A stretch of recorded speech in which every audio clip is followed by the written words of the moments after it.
Good morning, welcome to Planet Mojo. Today I'm going to show you how to replace the string on a Husqvarna trimmer, and this is probably applicable to most trimmers, so stick around.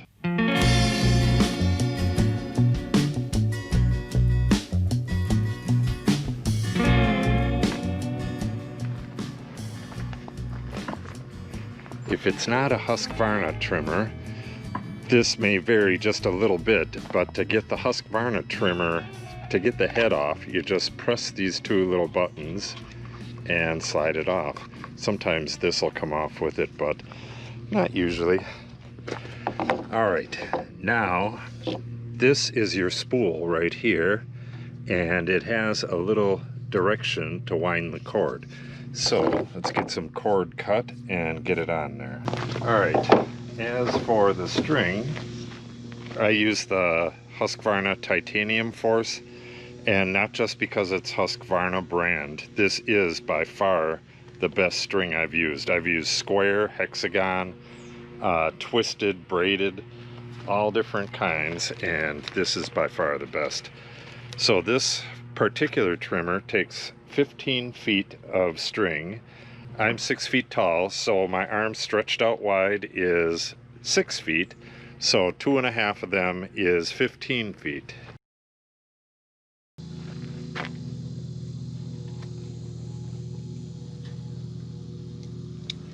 As you can see, it does not need to be exact.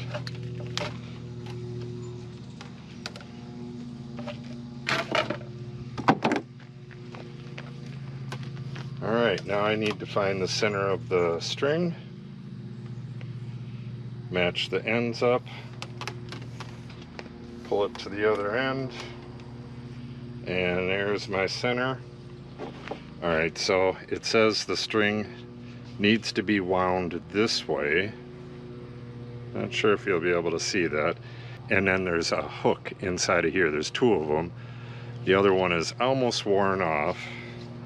This is considered a wear part, so it will wear completely out. I always have a spare on hand, and when this is finally shot, I'll just replace it. So you wrap one string on either side of the center divider. Try to do it fairly evenly. And then once you get near to the end, that should do it. There's a little notch right there. Put one of them through one of them, and then come around to the other side and put the other string through the other side until you got something that looks like that.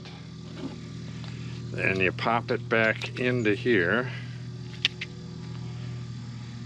and then push it through like that. Then you line up the little tabs there so that they're gonna go into place, and bada bing, bada boom. That is how you replace the string on a Husqvarna trimmer. Now when I start this, it's gonna cut the string off on this cutter right here, so it's gonna be kind of loud and make a slapping noise for just a minute. Once that's done, it will feed once you bump it. And that's about it. I'm going to go trim for the rest of the day, so if you want to see that, stick around. Otherwise, that's how you replace the string on a Husqvarna trimmer. This particular trimmer is actually a brush whacker. It's a lot more heavy duty than the little trimmers. And this is kind of, it's not bottom of the line for a brush whacker. There's one smaller, and I actually don't think they even make this one anymore. I believe they make the one smaller than this and the one just above this. But at any rate, it's a brush whacker, and it has a little hook right here that hooks onto the harness. The harness that it comes with is pretty cheesy. I recommend getting the deluxe harness, which is what that is.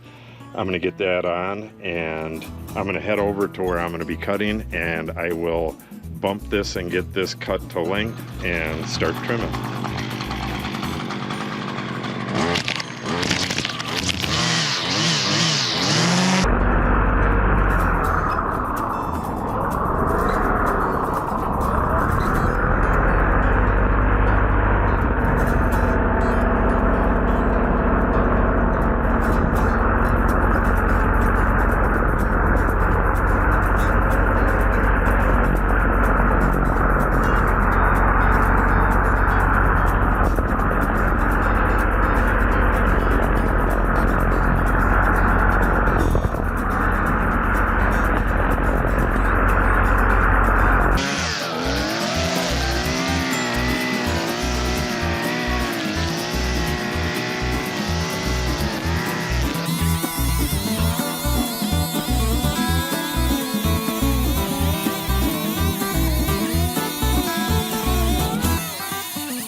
All right, that does it for this area. I just trim. Natalie cuts a line behind these trees, and I cut this part up in front. There's 1, 2, 3, 4, 5 different openings up here. This stuff would be real hard with a lightweight trimmer, but the brush whacker handles it really easy. And that's because it hasn't been trimmed until this year. It was always that kind of stuff, and some of that stuff has big woody stems. So if you got that kind of stuff to trim, get a brush whacker, don't get a trimmer. All right, what's next? Oh, I got to do around this trailer, a bit around those bushes, a little bit here and there, and then I'm going to head over by the house.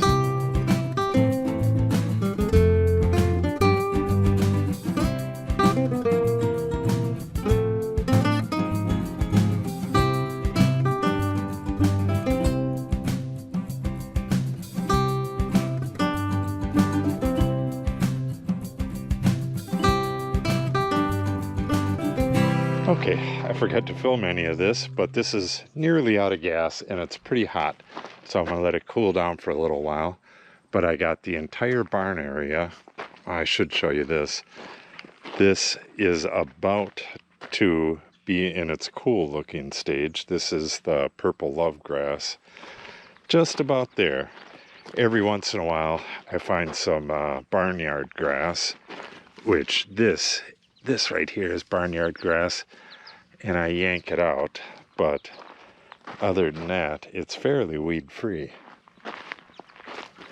This is now pretty weed free as well, but what I really wanted to show is Natalie's cornucopia. The coleus in there is still making it.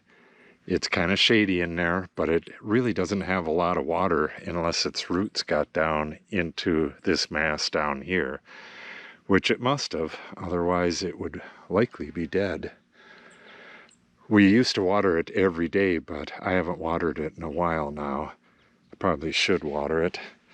I got to get in here and do a little bit of weeding, but it looks pretty good. So I trimmed all this stuff. Kind of a mess. Oh, that's Red Hot Poker. I guess there's only one there. Natalie must have planted that. I planted some in the front, but I don't think they did very well. That looks pretty cool. These volunteer flowers are still going strong, but they look like they're just starting to fade. It's getting to be past their time. They go until, probably the end of July, and then they're pretty much history. And if you cut them off, maybe 6 inches off the ground, this is like one big fat mass. Cut it off down there, they'll shoot up some smaller flowers for the fall, and I will do that when it gets to that point. Overgrown garden here. So I got all this trimmed back here. Natalie needs to get in here with the mower on this side and get this stuff mowed. She used to do that last year, but we had this gravel pile here for so long. She must have gotten used to not coming back here. All right, I'm gonna go get a drink of water and then we'll get cutting down the road. While I'm in the neighborhood, might as well show you this. This is the zinnia garden, and it's about as full as it's gonna get right now. Just starting to bloom. This just gets a massive amounts of blooms, and it should bloom all the way through the end of the year. This is gonna look way cool when it's in its peak. And kind of the last look at these are gonna start fading pretty soon. The ditch lilies. They are pretty cool looking when they're in their prime, but unfortunately it doesn't last too long. And then the perennials in the ditch garden. There is so many coneflowers in here. I'm gonna have to thin these next year because I'm trying to get like a 50-50 mix of grass and flowers. Yeah, looks pretty cool. The grasses are starting to get bigger. I might take out these cool season grasses. I'm not really, they look so awesome early in the year, but then they start flopping down and I don't know. I think I might get rid of them next year. We'll see how I feel next year. The annuals are on their way. There's a flower blooming here and there, but it's not quite ready for the big display. It kind of looks like that's going to be in a week or two, but who knows. There's a bunch of zinnias in here too, but you could see a lot of them are really small. So I'm going to guess this is going to go like way into September. That would be nice. All right, let's get down and get the road trimmed down here, and then I think that's going to be it. Hold on, let's see if this is a swallowtail. All right, just got to get this tangle off of here so I can finish up. There we go. All right, I just got to get this area by the T-posts under the fence line a bit. This area right here by the boxes and right here. And then the roadside. I did it not too long ago, so it should go pretty quick. Go all the way down to the rock road and then back up on this side. I left that tuft of grass last time. I'd kind of like more of that actually. Then to finish it off, I gotta go from about that bucket all the way up to the house on the other side and just knock down the weeds that are under the wire. We're gonna be putting the horses back in here probably tomorrow and taking that inner fence out so they can eat this stuff. So I don't have to get rid of any of the grass, but I do have to get rid of the weeds before it sets some seed. So there's not a whole lot left, so let's get going.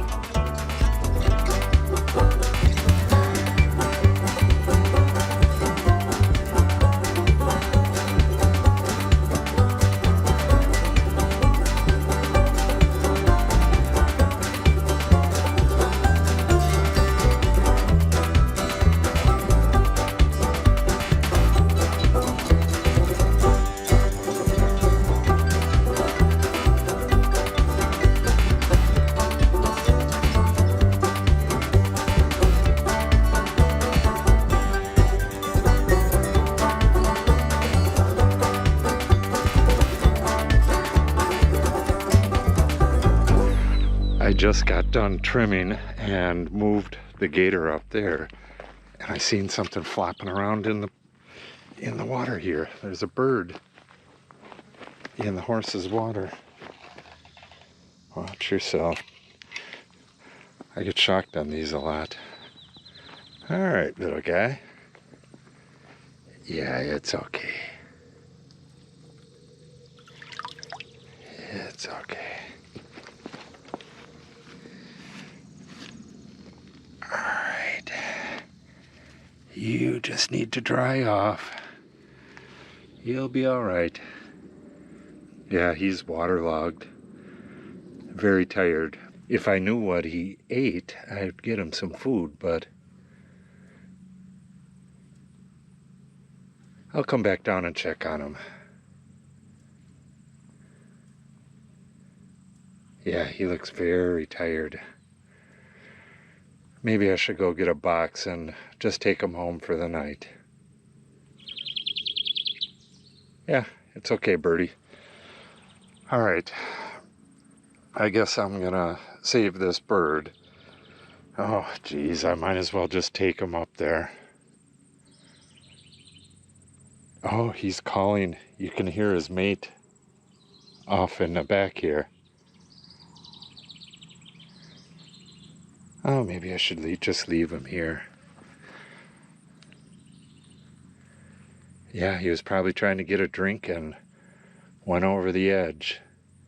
We really should have something like hanging into the water where they can get out. This is the first one I've ever seen, though.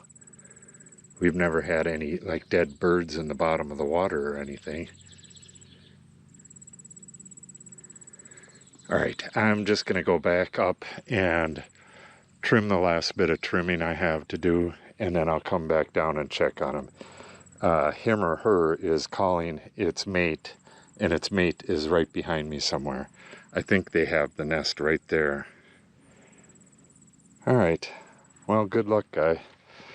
I'll come back and see you in a minute.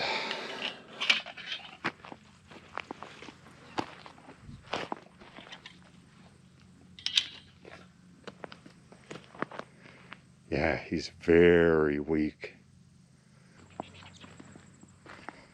All right. Not sure how well this guy's doing. Can still hear the mate calling. I might have scared it coming back down, but I looked for... We had mealyworms for the ducks when they were little. I really don't know what kind of bird this is. If they eat grain or if they eat bugs. They probably eat bugs, so this won't help too much. But I'm going to try to give him, I'll just give him a little bit of grain and see if he eats that or not. I don't know if I should put him in that nest or not. I don't know if it's a baby or... I just don't know. Did it fly out of the nest and onto here and fell in because it's inexperienced? Maybe I should open this up and see what's in there. The bird that's chirping around here might just be a parent and not a mate.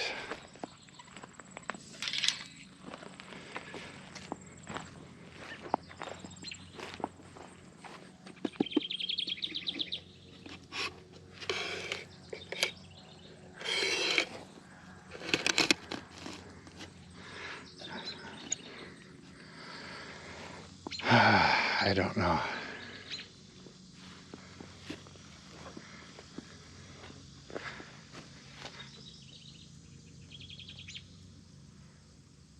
Shaking his leg pretty bad.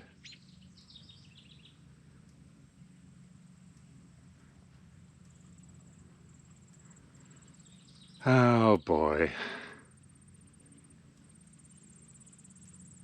Well, I think I should probably just take him home and get him dried off and keep him the night. And then if he makes it, bring him back down here tomorrow. I mean, it kind of looks like he's injured, but I don't think so. I think that's just from being waterlogged. You know, all of its pin feathers are like really soaked. All right. Well, I think that's going to end my day. It's getting pretty late out. All right, guy, let me go get something for you. All right, so if you want to see the progress on this guy, make sure you subscribe and click on the update icon. If you have any questions or comments, make sure you put them in the comment section below. And if you give us a like and or share the video, it helps the channel out greatly. Thanks for watching and have a great day.